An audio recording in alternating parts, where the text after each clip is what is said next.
जैसा बालक को बनाती है बालक वैसा ही बनकर के तैयार होता है, क्योंकि जन्म के पश्चात बालक एक कच्चा घड़ा होता है। माँ उसे कितना घड़ा पकाती है माँ के ऊपर डिपेंड होता है, क्योंकि महाराज कहते हैं अगर माँ चाहे तो बच्चे को अधिकारी बना दे, अगर माँ चाहे तो बच्चे को पुजारी बना दे, अगर माँ चाहे तो बच्चे को व्यभिचारी बना दे, अगर माँ चाहे तो बच्चे को भिखारी बना दे।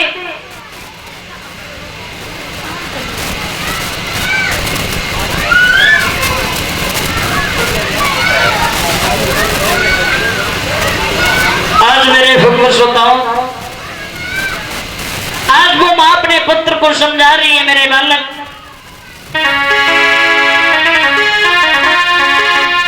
बालक बोला मैया तो तू मुझे ये बता वो जगत का पिता मिलता कहाँ है, जिससे मैं उसका चिंतन कर सकूं। मैया कहने लगी नहीं बालक अभी तो तू छोटा है, भगवान को पूछ सकते हैं क्या? बड़े ही लोग भगवान को मान सकते हैं, छोटे लोगों का हक नहीं होता है।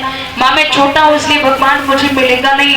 आज बालक की बात सुनकर के माँ की आंखों में आंसू आ गए और बोले बेटा तुम चिंता मत करो, अगर तुम्हारा भाव प्रबल है, अगर तुम्हारी भक्ति तेज है, क्योंकि भगवान तो सिर्फ भाव का भूखा होता है। और कहा भी है ना कि भावना में भावना तो भावना बेकार है, और भाव से भज ले तो भव से बेड़ा पार है। भगवान कहते हैं भाव बिन कुछ भी मुझे दे वो मुझे स्वीकार ना, और भावना से भूल दे वो मुझे स्वीकार है। भगवान तो सिर्फ भाव का भूखा होता है। पुत्र अगर तेरा भाव प्रबल है तो भगवान तुझे अवश्य दर्शन देंगे।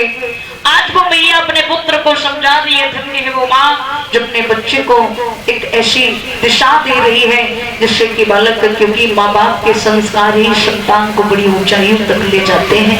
आज मैया अपने पुत्र को समझा रही है। बालक बोला तब तो माँ कुछ भी हो जाए मैं परमात्मा का चिंतन करने के लिए जाऊंगा। माँ ने कहा नहीं पुत्र तू छोटा है। बालक जब नहीं माना तो मैया कहने लगी तूने कल से भोजन नहीं किया, थोड़ा सा भोजन करता जा। जब तक माँ पड़ोसन से भोजन लेने के लिए गई तब तक बालक मैया की आंखों से ओझल हो गया। आज माँ पीछे पीछे दौड़ रही है, बालक आगे आगे दौड़ रहा है। माँ कह रही है ध्रुव सिर्फ एक बार तो अपनी आंखों से मुड़कर के माँ की तरफ देख ले। जब पुत्र ने माँ की तरफ नहीं देखा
पुत्र को बुलाती है बार बार मेरे लाल, एक बार माँ की तरफ मुड़ के देख ले, लेकिन ध्रुव ने एक बार भी माँ को नहीं देखा है।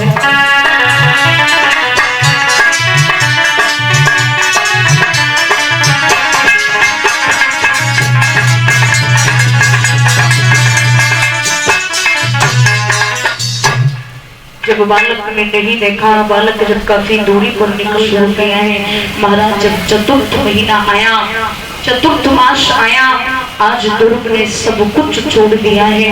अपने एक पैर के अंगुष्ठ पर खड़े होकर के दोनों हाथ ऊपर की तरफ उठा करके ऊर्ध्ववायु आसन में 6 मास तक खड़े होकर के परमात्मा का चिंतन किया। बोलिए गोविंद भगवान की।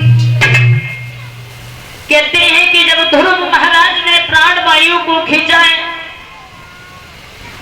आज महाराज तीनों लोकों में हाहाकार मच गया। सभी जीव जंतु पशु पक्षी नर किन्नर सभी देवता लोग घबराने लगे। ऐसा क्या है जो सारे संसार में त्रिलोकों में अंधकार छा गया है?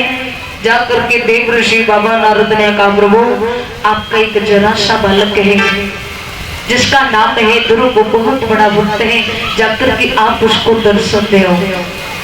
भगवान कहने लगे देव ऋषि बाबा नारद से, सुनो नारद, जिस वृक्ष की नीचे बैठ करके वो परमात्मा का चिंतन कर रहा है, उस वृक्ष में जितने भी पत्ते हैं इतने युग तक वो मेरी तपस्या करता है, तब जाकर के वो दर्शन दूंगा। क्योंकि विद्वान कहते हैं ध्रुव महाराज ने इमली के वृक्ष के नीचे बैठ करके परमात्मा का चिंतन किया था। जब ये आकर के बाबा नारद ने ध्रुव को अवगत करवाया,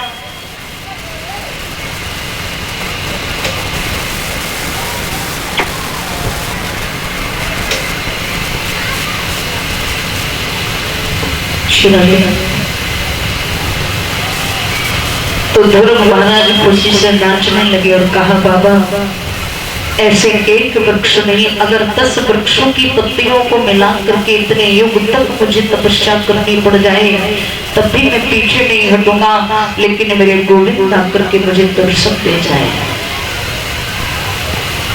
देव ऋषि बाबा नारद ने जाकर के भगवान से कहा, प्रभु आपका भक्त बड़ा अद्भुत है। मैंने जब तुम्हारे भक्त से कहा कि भगवान तुम्हें दर्शन नहीं देंगे, तो बालक कहता है इतने वृक्षों की 10 वृक्षों की पत्तियों को मिला करके इतने युग तक मुझे तपस्या करनी पड़े, फिर भी मैं गोविंद को नहीं छोड़ूंगा। आज भगवान ने जब भक्त का भाव बड़ा प्रबल देखा है, तो आज आकर के गोविंद अपने भक्त के सामने प्रकट हो जाते। बोलिए गोविंद भगवान की, बोलिए वृंदावन बिहारी लाल की। और जैसे ही गोविंद आकर के प्रकट हुए हैं, उसी समय जो ध्रुव महाराज को भगवान का ज्योति स्वरूप दर्शन हो रहा था, वो दर्शन विलीन हो गया। आज ध्रुव महाराज ने नेत्रों को खोल करके देखा तो एक तरफ गुरु खड़े हैं और एक तरफ गोविंद खड़े हैं। कहा भी है कि गुरु गोविंद दोनों खड़े, काके नाकू पाए बलिहारी गुरु आपने सो गोविंद दिए बताए। गोविंद की तरफ इशारा करते हुए कह दिया है देव ऋषि बाबा नारद ने, बोले जाओ तब तो मेरे शिष्य में तुम्हारा गुरु हो, जब तुम्हारी मर्जी हो तब तो मेरा दर्शन कर सकते हो। लेकिन जिनके दर्शन के लिए तुमने 6 मास तक कठोर तपस्या की है, ऊर्ध्ववायु आसन में तुमने प्रभु का जप किया है, तो जाकर के तुम परमात्मा के चरणों में लीन हो जाओ। आज मेरे भक्त श्रोताओं दौड़ करके ध्रुव भगवान के चरणों में लीन हो जाते हैं। आकर के प्रभु ने ध्रुव को उठा करके अपनी गोद में रख लिया। मेरे पुत्र, मुझे आने में बहुत विलंब हो गया, बहुत देरी हो गई, मुझे माफ कर देना। और कह दिया भगवान ने, ध्रुव तुम चिंता मत करना, ये मेरा आशीर्वाद है कि जब तक पृथ्वी चांद तारे रहेंगे तब तक तुम्हारा नाम रहेगा, और जब तुम्हारी इच्छा हो तब तुम मेरे धाम को चले आना। तुम्हारे लिए मेरे धाम में हमेशा हमेशा दरवाजा खुला रहेगा। आज ध्रुव महाराज प्रभु को चिंतन करने के बाद, प्रभु को प्रणाम करने के बाद ध्रुव की हट पूरी हुई। जो गोविंद की गोद में बैठ करके जब चले हैं ध्रुव महाराज महलों की तरफ, ये बात महाराज उत्तानपाद को पता चली है कि ध्रुव जंगल से पुनः घर की तरफ वापस लौट करके आ रहे हैं। हाथी घोड़े टोलियों को भेजा कि जाओ मेरे पुत्र को हाथियों पर बिठा करके लाना। गांव के कुछ बुजुर्ग भी जाते हैं। ध्रुव ने कहा कि मेरे बुजुर्ग मेरे साथ पैदल चल करके जाएंगे, मैं हाथियों पर बैठ करके जाऊंगा, ये मेरी माँ के संस्कार नहीं है, हम अपने बुजुर्गों के साथ पैदल चल करके ही जाऊंगा। जब ध्रुव महाराज जंगल से लौट करके पुनः अवध में आए हैं तो ध्रुव सबसे पहले जाकर के मैया सुरजी के पास में पहुंचे, क्योंकि कहा ध्रुव का भाव था कि अगर मैया सुरजी न होती तो शायद मुझे गोविंद का दर्शन नहीं होता, अगर सुरजी मुझसे ये न कहती तो मैं कभी हट करके गोविंद का दर्शन करने नहीं जाता। तो जा करके ध्रुव महाराज ने सुरजी के दरवाजे पर खड़े होकर के कहा, हे माँ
जाकर के ध्रुव महाराज ने अपनी माँ से कहा, मैया एक बार दरवाजा खोल दो, जिसने तुमसे कहा था